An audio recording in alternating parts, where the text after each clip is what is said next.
دعوت می شود از جناب آقای مهدی نشاط از هلدینگ سفیر.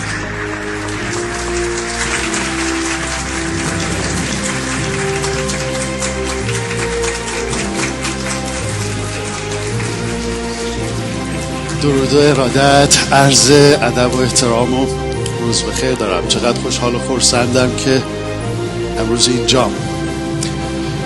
باور پیروزی باوریه که میتونه امروز ایران ما رو بسازه و من چقدر خوشحالم که بین شما عزیزان هستم، چرا که شما همه اینجا حضور دارید برای اینکه باور دارید میتونید پیروز بشید. یه دست برای خودتون بزنید. دوستان بسیار اینجا زیاد دارم، ولی میخوام اینو بگم که تک تکشون دوست دارم و خوشحالم که امروز خدمت شما بودم. قرار بود امروز راجع به خروج از بحران صحبت بکنیم. همین که شماها رو داریم کنار هم جمع میشیم، این یعنی خروج از بحران. موفق و پیروز و مؤید باشید. چهارشنبه 17 اسفند ماه 1401 مرکز همایش‌های بین‌المللی